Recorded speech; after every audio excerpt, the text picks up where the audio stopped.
नमस्कार, जय हिंद। आज की क्लास हम स्टार्ट करेंगे फिजिकल चेंज और केमिकल चेंज को लेकर के। कल के क्लास पे हम लोग ने जहाँ विराम लगाया था तो पदार्थ की वहाँ अवस्था पढ़ेंगे जो रिवर्सिबल है और इरिवर्सिबल है, यानी कि भौतिक परिवर्तन और रासायनिक परिवर्तन, physical change and chemical change के बारे में पढ़ेंगे।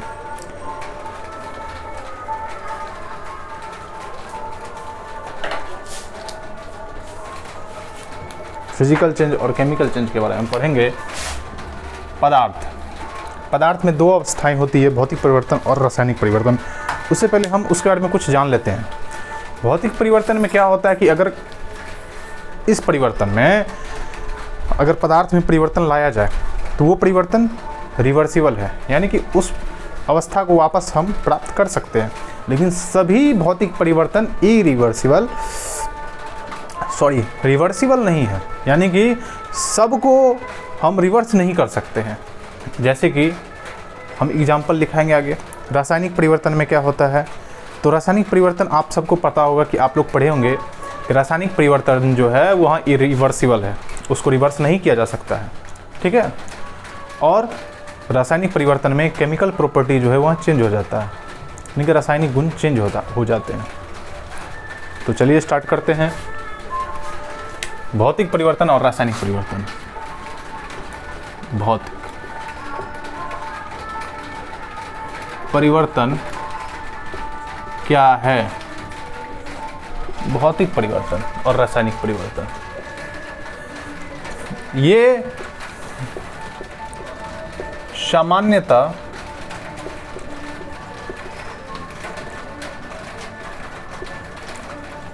रिवर्सिबल होते हैं।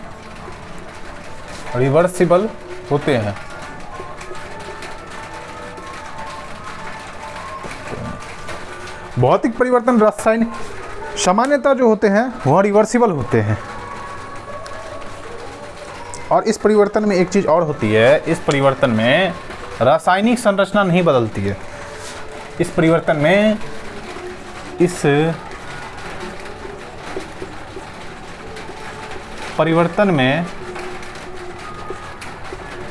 रासायनिक संरचना यानी कि केमिकल प्रॉपर्टी नहीं बदलती है। रासायनिक संरचना नहीं बदलती है।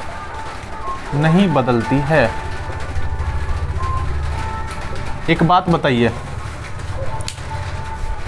अगर लकड़ी है या कागज का टुकड़ा है, लकड़ी हो या कागज का टुकड़ा हो, उसको अगर हम फाड़ देंगे तो क्या उसका रासायनिक प्रॉपर्टी बदल जाएगा, केमिकल प्रॉपर्टी बदल जाएगा, रासायनिक संरचनाएं बदल जाएंगी?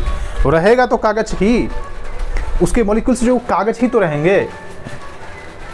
हाँ, कागज को जो हम फाड़ दिए हैं वो भौतिक परिवर्तन है, लेकिन यहीं पर है लकड़ी के टुकड़े को, लकड़ी के एक ब्लॉक को हम काट दिए हैं, वो भौतिक परिवर्तन हो गया। लेकिन यहाँ रिवर्सिबल नहीं है एक तरह से, क्योंकि उसको हम रिवर्स नहीं कर सकते हैं। अब यह भौतिक परिवर्तन क्यों है? कितने लोगों के माइंड में यह भी डाउट आएगा कि इसको काट दिया गया है तो वापस जोड़ा नहीं जा सकता। ये रिवर्सिबल नहीं है, लेकिन आप यहाँ पे ये देखिए कि उसके केमिकल प्रॉपर्टी में चेंज नहीं आया है। वो लकड़ी है तो पत्थर थोड़ी बन गया काटने के बाद, कागज है फाड़ने के बाद जो है वहाँ आपका मेटल तो नहीं ना बन गया है तो कागज ही, केमिकल प्रॉपर्टी में चेंज तो नहीं आया है। तो यहाँ इरिवर्सिबल है, लेकिन यहाँ भौतिक परिवर्तन है। तो यहाँ पे यह भी लिख देंगे कि सभी भौतिक परिवर्तन रिवर्सिबल नहीं होते हैं। सभी भौतिक परिवर्तन रिवर्सिबल नहीं होते हैं।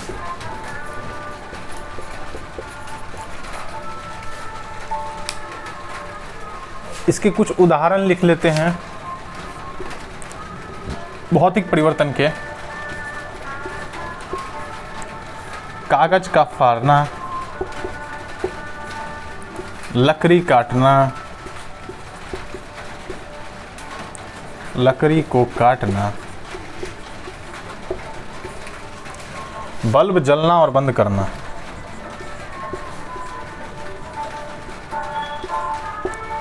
कमा बंद करना।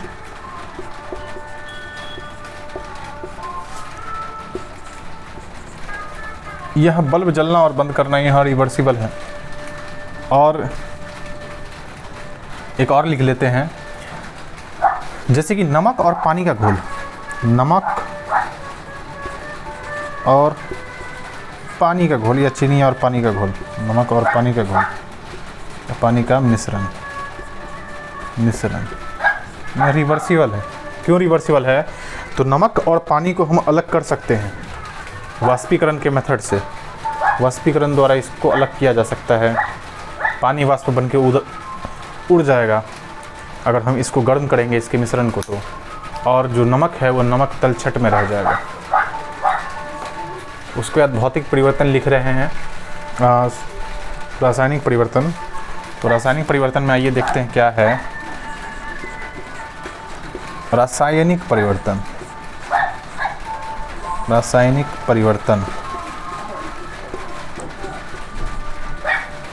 रासायनिक परिवर्तन।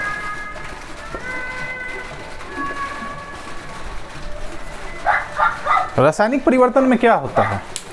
तो यहाँ इरिवर्सिबल होते हैं, मतलब इसको व्युत्क्रम नहीं किया जा सकता है।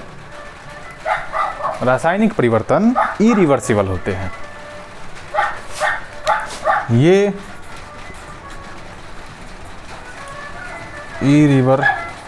इरिवर्सिबल होते हैं।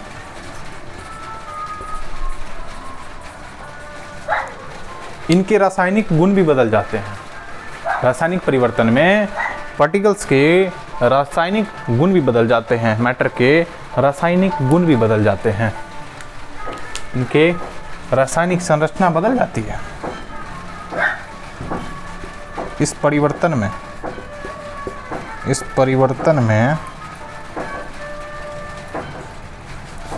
रासायनिक संरचना बदल जाती है।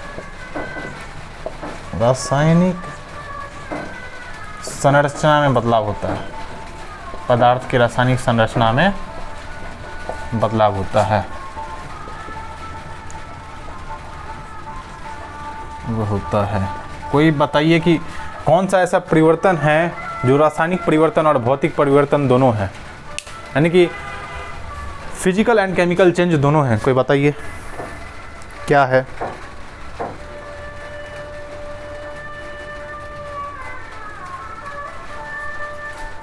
तो वह है मोमबत्ती का जलना और मोमबत्ती का पिघलना। देखिए, रासायनिक परिवर्तन में, रासायनिक परिवर्तन के उदाहरण लिख लीजिए। मोमबत्ती का जलना भौतिक और रासायनिक दोनों प्रकार के परिवर्तन हैं। मोमबत्ती का जलना और पिघलना।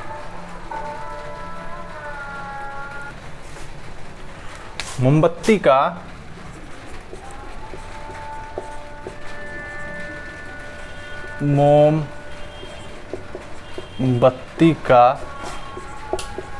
जलना भौतिक तथा रासायनिक परिवर्तन दोनों हैं। परिवर्तन दोनों है, दोनों है। देखिए, ये अगर कैंडल है, ये कैंडल है और यहाँ जल रहा है, ये जल कर यहाँ पिघलेगा। यहाँ जो पिघलेगा तो मोमबत्ती का पिघलना हो जाएगा, आपको पिघलना हो जाएगा भौतिक परिवर्तन। भौतिक परिवर्तन, क्योंकि मोमबत्ती की जो है पिघलन, मोमबत्ती जब पिघलता है तो मोमबत्ती अपना ही स्वरूप में वापस आता है। मोमबत्ती भौतिक परिवर्तन हो गया, पिघलना। पिघलना और यहाँ जलना जो हो गया मोमबत्ती का, ये हो गया रासायनिक परिवर्तन। रासायनिक परिवर्तन, रासायनिक परिवर्तन। यहाँ हो गया रासायनिक परिवर्तन। आपको यहाँ दोनों प्रकार का परिवर्तन है, मोमबत्ती का जलना और मोमबत्ती का पिघलना। और यहाँ भी लिख लीजिए कि इसमें हम लिखे हैं इरिवर्सिबल होते हैं, तो सभी रासायनिक परिवर्तन इरिवर्सिबल नहीं होते हैं। यहाँ भी लिख लीजिए सभी रासायनिक परिवर्तन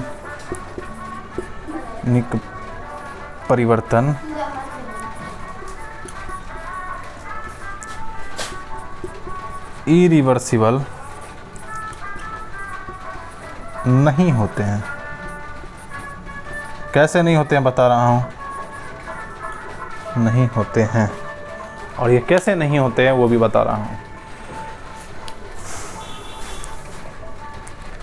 देखिए कली चूना जो होता है CaO और Cl2, इनको जब हम मिलाते हैं CaO और कार्बन डाइऑक्साइड को, तो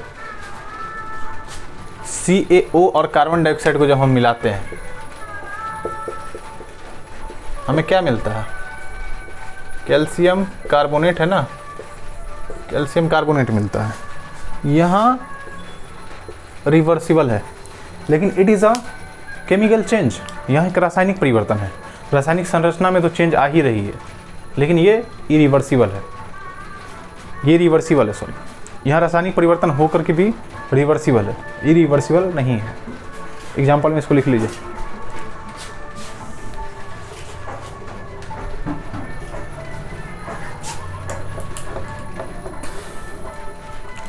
सभी रासायनिक परिवर्तन इरिवर्सिबल नहीं होते हैं, कुछ रिवर्सिबल होते हैं, जैसे कि CaO, जैसे CaO, हाँ CaO plus CO2 CaCO3 calcium carbonate बनाता है। यहाँ इनके केमिकल प्रॉपर्टी चेंज तो हो जाते हैं, लेकिन इनको वापस में अपने मूल रूप में लाया जा सकता है। ये क्विक लाइम वापस आ सकता है, क्विक लाइम यानी कली चूना। यहाँ कली चूना का सूत्र है, और कार्बन डाइऑक्साइड से अभिक्रिया करके कैल्शियम कार्बोनेट बनाता है, डाइऑक्साइड। अरे पानी मिलाते हैं क्विक लाइम में, पानी मिलाते हैं, उसमें जो बबल फॉर्म्स होते हैं चूने में, वहाँ बबल क्या है? कार्बन डाइऑक्साइड है, वही कैल्शियम कार्बोनेट में परिणत हो जाता है।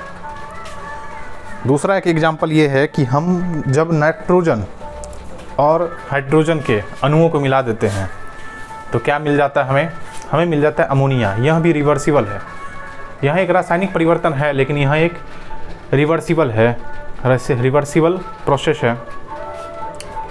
इसको भी लिख लेंगे एग्जांपल में कि जब हम नाइट्रोजन के अणु और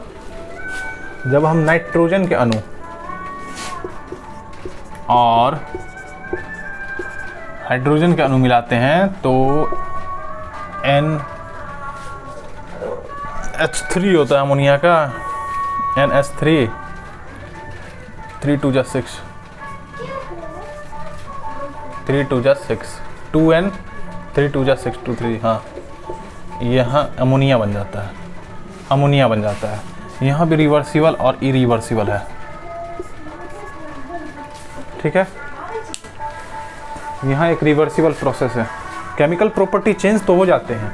यहाँ अमोनिया तो बन जाता है नाइट्रोजन और हाइड्रोजन के संयोग से, लेकिन यहाँ ऐसा नहीं है कि बदला नहीं जा सकता है, ये वापस में अपने मूल रूप में आ सकते हैं। नाइट्रोजन और हाइड्रोजन जो है प्राप्त किया जा सकता है, यानी कि यहाँ एक ऐसा रासायनिक परिवर्तन है जो कि रिवर्सिबल है।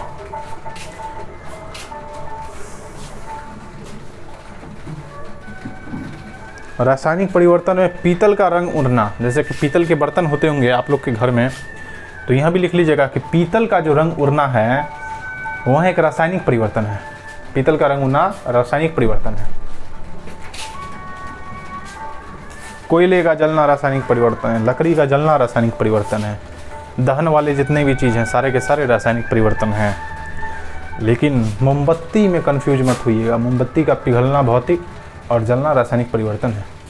मोमबत्ती का जलना ही ऐसा है कि उसमें दोनों परिवर्तन आते हैं, भौतिक तथा रासायनिक दोनों परिवर्तन आते हैं, यहाँ कंफ्यूज मत होइएगा।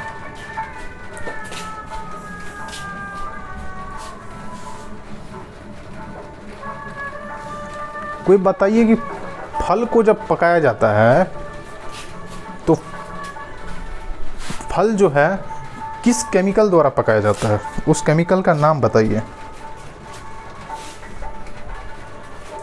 फल एसिटिलीन से पकाया जाता है, जो आर्टिफिशियल तरीके से पकाया जाता है, कृत्रिम रूप से जो पकाया जाता है, कृत्रिम रूप से पकाया जाता है, कृत्रिम रूप से पकाया जाता है एसिटिलीन से, एसिटिलीन से पकाया जाता है कृत्रिम रूप से। फल को अगर इंसान पकाता है तोड़ने के बाद तो इसी से पकाता है।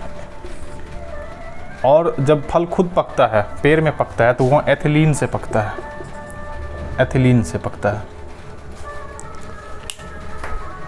एथिलीन से पकता है, एथिलीन,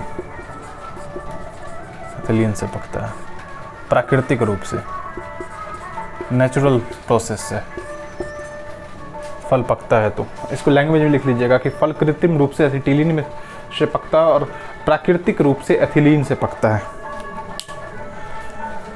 अब आगे हम लोग चलते हैं एलिमेंट, कंपाउंड एंड मिक्सचर पे। एलिमेंट और कंपाउंड और मिक्सचर शुरू करेंगे।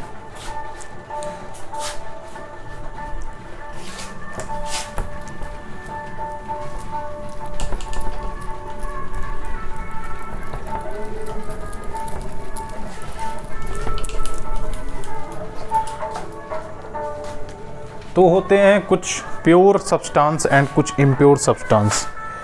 मैटर में कुछ प्योर सब्सटेंस होते हैं और कुछ इम्प्योर सब्सटेंस होते हैं।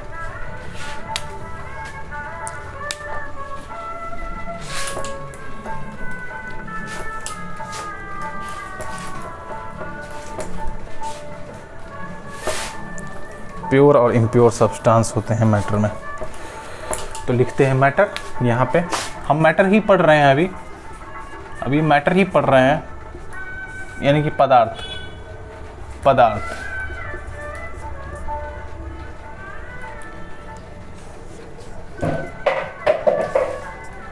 शुद्ध पदार्थ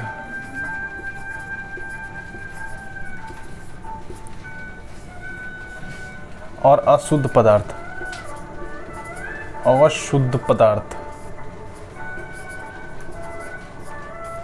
शुद्ध पदार्थ और अशुद्ध पदार्थ। इसमें शुद्ध पदार्थ में आपको तत्व और यौगिक आ जाएगा। शुद्ध पदार्थ में आपको तत्व और यौगिक आ जाएंगे, तत्व यौगिक आ जाएंगे, यौगिक। अशुद्ध पदार्थ में आपको मिश्रण आ जाएगा, मिश्रण। मिश्रण में भी आपको दो तरह के मिश्रण होंगे, समांगी और विषमांगी, विषमांगी, यानी कि होमोजीनस और हेटेरोजीनस। इसको होमोजीनस बोला जाता है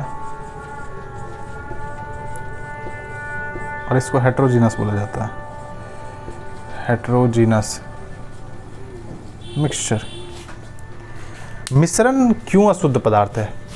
मिश्रण अशुद्ध पदार्थ है, उसके कारण ये है, मिश्रण को किसी भी अनुपात में मिला दिया जाता है, जरूरी नहीं है। जैसे कि पानी है तो पानी को एक निश्चित अनुपात में मिलाया जाता है, हाइड्रोजन के 2 अणु और ऑक्सीजन के 1 परमाणु के साथ मिलाया जाता है, 2:1 के।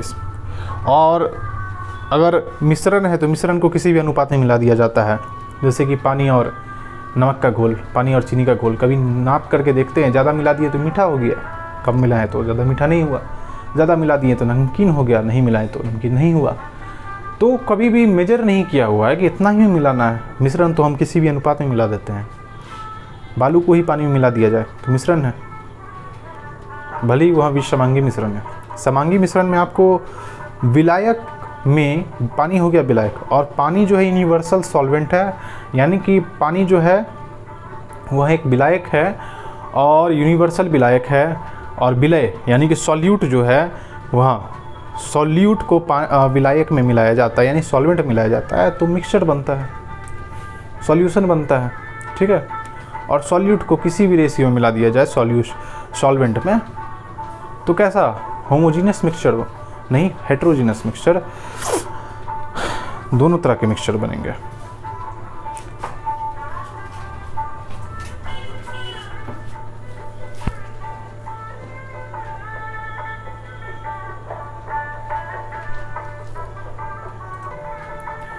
यहाँ बताइए कि ऑक्सीजन का खोज किसने किया? ऑक्सीजन का खोज किया था प्रिस्टले ने, और सोडा वाटर का भी खोज किया था प्रिस्टले ने। तत्व शब्द का यहाँ जो आप तत्व देख रहे हैं, तत्व, यहाँ तत्व शब्द का प्रयोग सबसे पहले किसने किया था? तो रॉबर्ट बॉयल ने किया था। कब किया था? तो 1661 में किया था। तत्व सबसे पहले इसी ने बताया था, तत्व शब्द का प्रयोग किया था।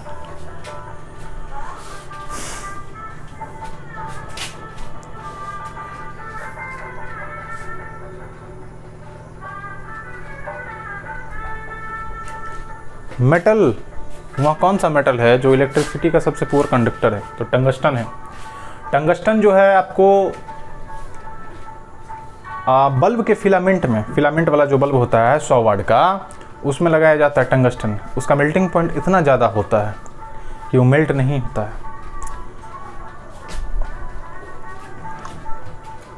सबसे पुअर कंडक्टर है हीट का।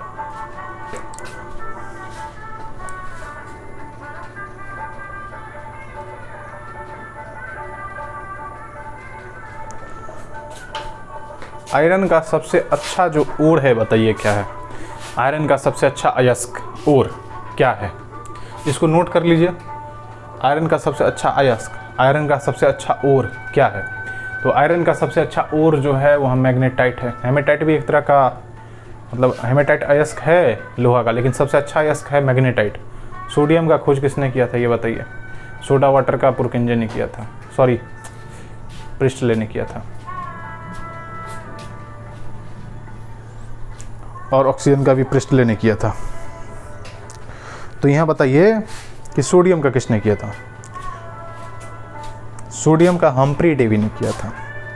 हम्फ्री डेवी ने सोडियम की खोज की थी।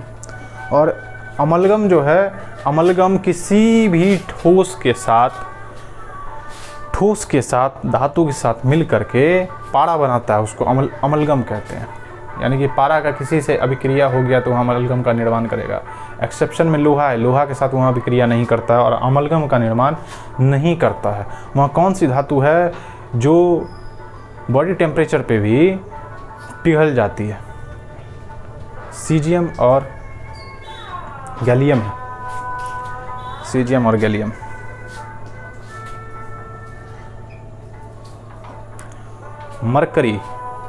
मरकरी जो है किसी के साथ मिलकर के अमलगम का निर्माण करती है।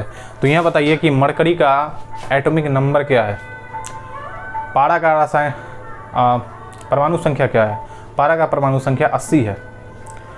पारा किसी भी पदार्थ के साथ, किसी भी धातु के साथ मिलकर के अमलगम का निर्माण करती है। पारा का अयस्क बताइए? सीने बार होता है। पारा का रासायनिक सूत्र बताइए? Hg होता है। पारा की अधिकता से होने वाले रोग को बताइए? पारा की अधिकता से होने वाले रोग को बताइए? जापान में एक नदी है जिसमें पारा की अधिकता हो गई थी और उसमें रोग फैल गया था। उस रोग का नाम बताइए क्या है?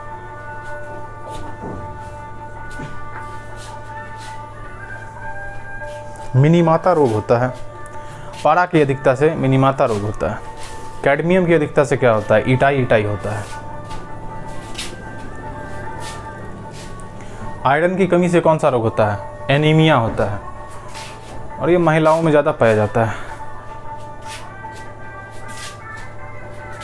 कैल्शियम क्या है? तो कैल्शियम एक ब्लड क्लॉटिंग एलिमेंट है। कैल्शियम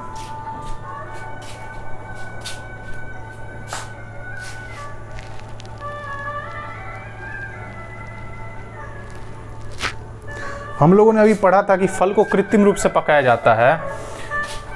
किससे पकाया जाता है? एसिटिलीन से।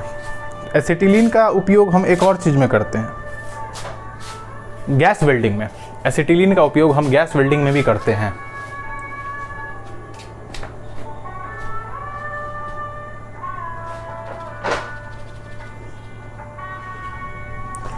सबसे हल्का मेटल क्या है? लिथियम। सबसे भारी मेटल क्या है? तो ओस्मियम। सबसे हल्की गैस क्या है? Helium, hydrogen. सबसे हल्की इनर्ट गैस, अक्रिय गैस क्या है? वह हीलियम होगी।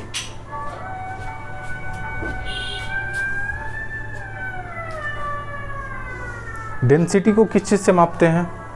पिकनोमीटर से। घनत्व को पिकनोमीटर से मापा जाता है। घनत्व को पिकनोमीटर से मापा जाता है। अर्थ क्रस्ट में सबसे ज़्यादा मिलने वाला धातु क्या है? बताइए। अर्थ क्रस्ट होते हैं 3 लेयर क्रस्ट मेंटल कोर, तो उसमें सबसे अधिक पाया जाने वाला धातु क्या है? बताइए। एल्युमिनियम है। सबसे अधिक एल्युमिनियम पाया जाता है अर्थ क्रस्ट में। यह सब तथ्य आपको याद रखना पड़ेगा।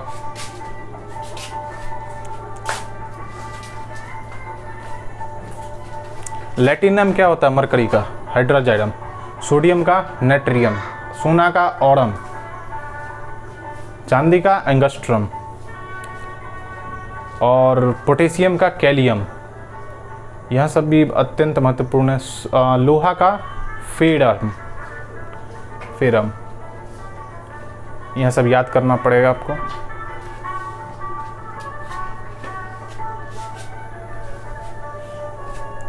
यह सभी तथ्य को जो मैंने बोला है उसको नोट कर लीजिए, और हम मिलते हैं कल की क्लास में। आज की क्लास यहीं तक रहने देते हैं और आगे बढ़ेंगे। तत्व और यौगिक के बारे में और डिटेल से पढ़ाएंगे, और उसके बाद हम लोग मिक्सचर स्टार्ट करेंगे। मिक्सचर खुद में एक बहुत बड़ा टॉपिक है। तो जय हिंद।